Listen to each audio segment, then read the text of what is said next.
Hey everybody, welcome to CRCA's 2021 school year. If you don't know who I am, my name is Cameron, and I wanted to take a couple minutes to go over this with you. This is your teacher binder, so this is going to be very helpful for you in the coming months to be able to connect with your parents as well as communicate efficiently with the office, and also so you can stay up to date on what's happening throughout the school year. So if you have this with you, open it up right now and we're going to take a look through it.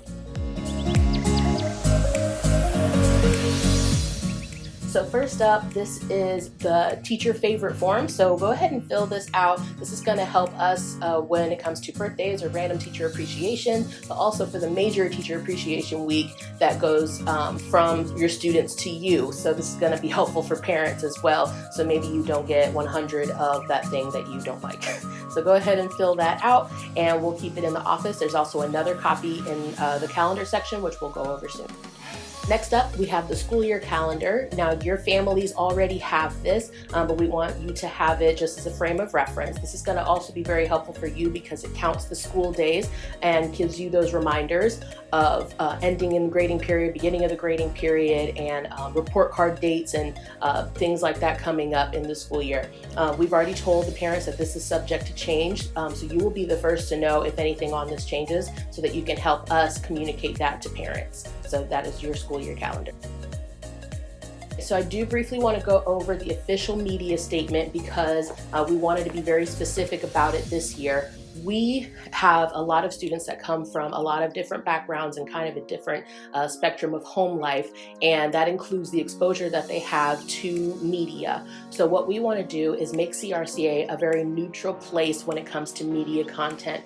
We are going to keep it to the 5 kind of core criteria that we've got going on here. So if you'll take a look at that, the first one being Christian, that because we are a Christian school with a very specific set of morals and beliefs. Secondly, that it should be positive. It should be conducive to a very positive learning environment, and it should also reinforce the ideas that we are trying to create in a CRCA citizen, meaning that they are Christ-like, respectful, compassionate, and academically awesome. So things that build kindness and character building should be the media content that we are presenting to our students. Thirdly, that it should be educational. Now, this doesn't always mean that it has to reflect math or science or any subject like that, although that is really good to present media content that accompanies those lessons. But it should be educational in that, again, we are reinforcing specific ideas. So it should reinforce classroom learning, not distract from it. 4, that it should be age appropriate, meaning that it's not too mature content for your children, but also not too immature as well. So you know your age group. So we're going to be doing a lot of research together about what is appropriate maybe for your specific age group so that they can be learning from it, gleaning from it, and also really enjoying it as well. And then 5, it should be intentional. So even down to the instrumental music that you play during seat work should be intentional. So it should be calm and relaxing. We're not just going to play shuffle. We're not going to just randomize whatever we're putting on for the sake of putting it on. If you're going to have free time, it's going to be very guided free time even still when it comes to the media that we're presenting. So there are specific examples of what we cannot present to our students. Mainly this list has to do with music, but it also applies to kind of those visuals, videos, movies, things like that. So take a look at that list because we are being very specific about those kinds of things, and even things that are labeled kid-friendly these days may still have different connotations. And again, children coming from different backgrounds, we want to stay neutral in that lane. This list is not to stifle what's going on in your classroom. In fact, it's just to set very safe boundaries for you so that you can freely interact with the media within the bounds. That being said, there is a list that we have. If you'll flip it, there's a list of several artists or different teacher types that we found on YouTube or Go Noodle or anything like that, and a lot of Christian or worship music that is very positive for your classroom as well. It's age appropriate for many different ages, also educational for many different ages, but also very fun and music that the children will enjoy. So stick to that list. If you'd like to add anything to that list, please run it by the office first. That includes, like I said, the video or any imagery that you'd like to present to your classroom that may go with a lesson that you're doing. Make sure that we're all on the same page with it so that, again, we can protect not only the children but ourselves and kind of stay in those bounds. So that is the official media statement. All right, next up is the list for the computer lab. The computer lab isn't in use right now because of the time. It may change in the future, but some of you have computers in your classroom, so I wanted you to have access to the programs that we use in our computer times that we've had in the past. And so you'll have access to all the programs via the email and the password that is accompanied there. So take a look at that list. Maybe you'd want to use it as an incentive for completed work, or again, accompany those lessons with a program that would relate to it as well. So a lot of fun games on there as well. So you have ways to use the Roku TV, that's the smart TV in the cafeteria. Take a look at that because not only does it have preset channels that are approved by CRCA, but also the instructions on how to use the different ports like the DVD player or the HDMI, or maybe to connect your computer. So take a look at that in your free time. Give it a try. So if you wanted to use it for a lesson and you've got it run by the office to go into the cafeteria to use, that'll be really great for your lessons.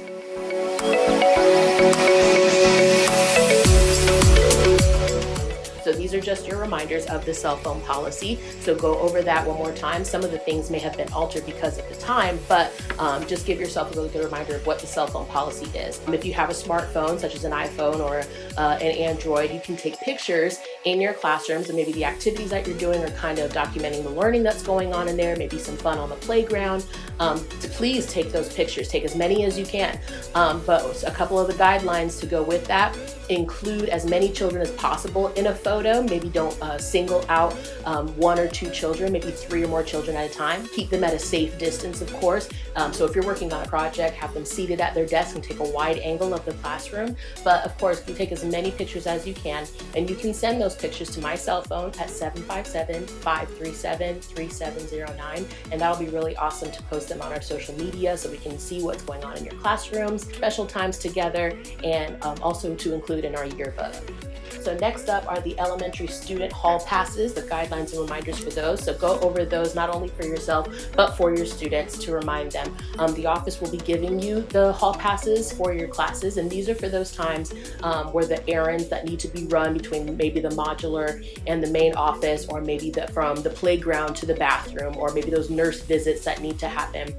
Just a reminder to never send a child alone, send them with a partner, or maybe 2 partners, so that if you need to leave a child in the office, that they'll have a partner to walk back with. And also the major reminder is reinforcing the rule that students are not to open the door for anyone but themselves, to tightly close it behind them, maybe have practice times on how to swipe open the door, also to close it, make sure it's closed behind them, and to never ever, even if it's another teacher, another student, maybe their parent, no one, they cannot answer the door for anyone. That is the job of the main office or the teacher, as in the preschool building or the modular. All right, so the next 4 pages are on positive discipline, and this is actually going to be a separate video training that I will do with you guys. It is going to count as a training because it is kind of extensive, but also because this is something that we are trying to implement this school year in the classrooms. So read over it, familiarize yourself with it. That way, when we do that training, you'll kind of already have a frame of reference and maybe even see how some of these things will apply in your specific classroom with your specific age group. But again, positive discipline is going to be a separate training for you. The playground do's and don'ts as well. Again, a lot of this is already familiar to a lot of us, but especially if you're new, go over it, read over it. There's a signature part at the bottom that should have been signed already, but this is just your reminder page. Additionally, the specific either set of restrictions or safety precautions that we're taking during this time. The following is the reminder about privacy and school rosters, the allergy list or pickup list. You'll want to keep those very, very close to you, maybe even include it in this binder so that you already know where it is. But it's just a reminder they are not to be out in the open. Those are considered confidential files. And so by the state, we are required to keep those basically under lock and key. They should not be out in the open where anybody can find it or get it. That is for you to keep personally in reference to your class.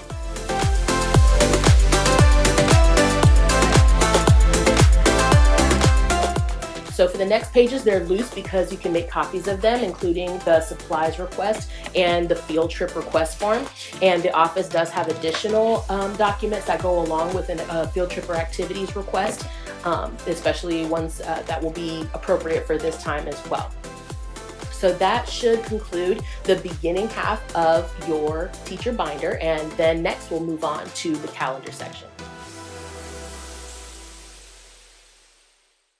Okay, so your calendar section looks like this. They're all in sheet protectors. Some things may be loose, meaning that you need to pay attention to them and also possibly make copies for you in your classroom. What you're gonna wanna do is stay a month ahead when it comes to what is on the calendar. So be looking ahead to maybe those things. If you have questions, go ahead and bring them up to the office. As you know, the office tends to be the center of everything going on. So some things may be slipping through the cracks. That's why we're giving you this information in advance so that you can already be thinking through those types of things and how it affects your classroom and maybe the different types of communication that you would want to present to your parents as well. For example, we have Picture Day in October, so there is your reminder about Picture Day.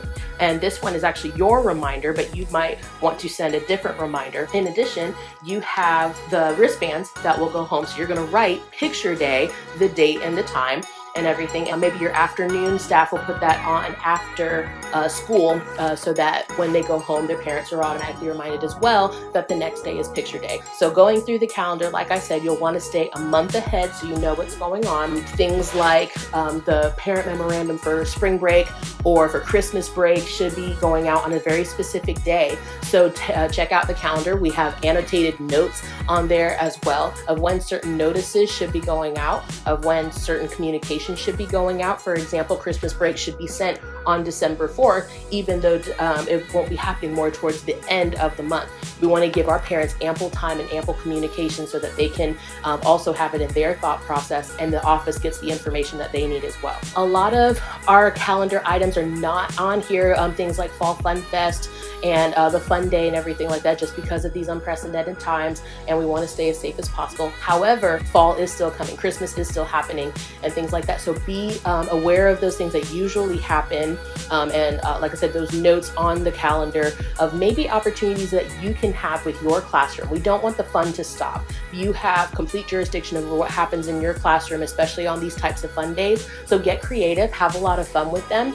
And if you need any assistance from the office, just kind of communicate with that with them. Maybe a supply request is necessary, or maybe a parent memo needs to go out in some sort of way. But let us know and really try to take advantage of being active in your classrooms and have as much fun as you can. For example, Spirit Week is still happening because we can do that in our classroom. So in addition to maybe dressing up, you can have some different activities set aside outside of the regular class time to have some fun with Spirit Week yourselves. One major thing that is a change is our book fair. We're still having the book fair. However, everything is going to be internal, in-house, and we're going to be making use of the e-wallet. They had this feature come out a couple of years ago, but now it's going to be the main way to purchase books from our book fair or any other items from our book fair.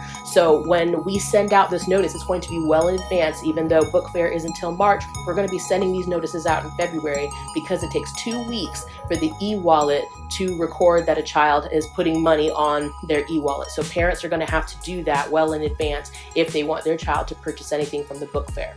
Also for teachers, for you, that means that you will be running the cash register. When you take your classroom through the book fair and they have made their choices, you're going to be checking them out yourselves. So it's very simple. All you'll have to do is search for the child's name and scan all the books like regular. That way it's a very specific amount, whatever amount the parent has decided goes on their e-wallet, and then they can make purchases in the book fair. That's also going to be a very fun math lesson. It's going to be a very good lesson in patience as well, and maybe decision making. So be thinking about these things in advance. You're still going to be able to do your scavenger hunts in the book fair. You're still going to be able to have your wish list, the teacher wish list, as well as the student wish list. But all of those things have to go out in advance. So don't wait until the book fair to start that communication. We're going to do that in advance. That is the conclusion of the calendar section. Again, go through it, kind of see your year at a glance and at a distance as well. Take a look ahead of those things. And again, make sure that you put some things on there that are very special for you in your classroom, and take pictures, take pictures, take pictures, because we love to see what you guys have going on in your classroom. So lastly, at the end, we have 2 kits for you, kindness and community kit, as well as a positivity and connection kit. And these are journal type things, usually to be done between parent and student. But we want to include that for your classroom as well. The office has copies as well, because again, we're trying to replace that kind of negative discipline with positive discipline and trying to counteract that negativity. Maybe there are specific issues that come up in your classroom that could very well be solved with just a little bit more of connection and communication and positivity and kindness that relates between you and your students.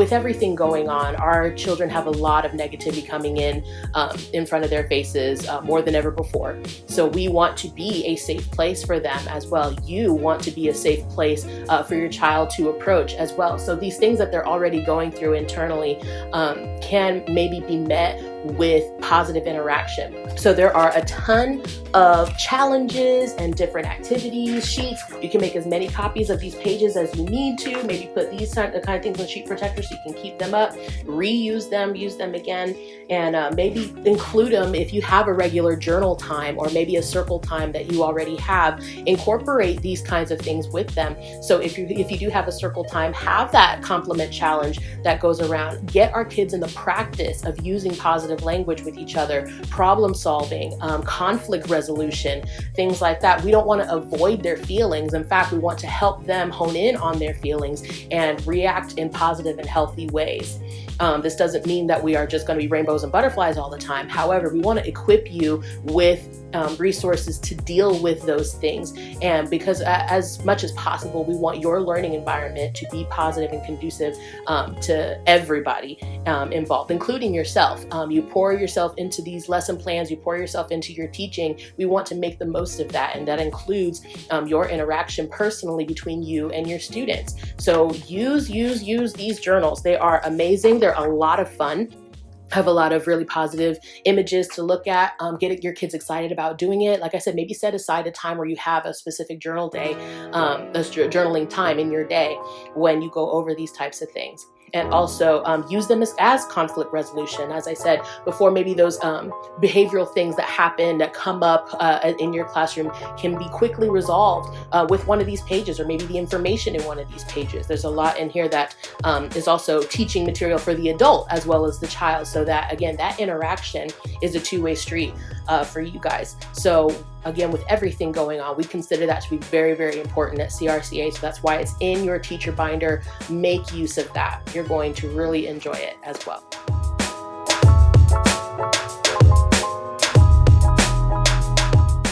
So that is your teacher binder. That is everything that is in there. Please go over it and use it. Like I said, stay ahead of the game. Make sure that you are getting as much out of the calendar as you want as well, for the sake of your activity planning and your classroom planning. And so that way we can all be on the same page of creating a positive environment for our students. So I really hope that helps you throughout the year.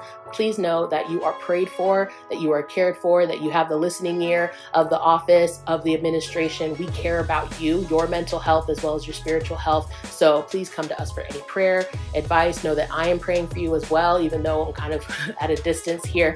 We thank you so much for putting yourself in the classroom to be in there for these children. And we know that they are going to have the best education possible with you there being their teacher. So we appreciate you. We love you. And keep that binder close. And you guys have an awesome school year.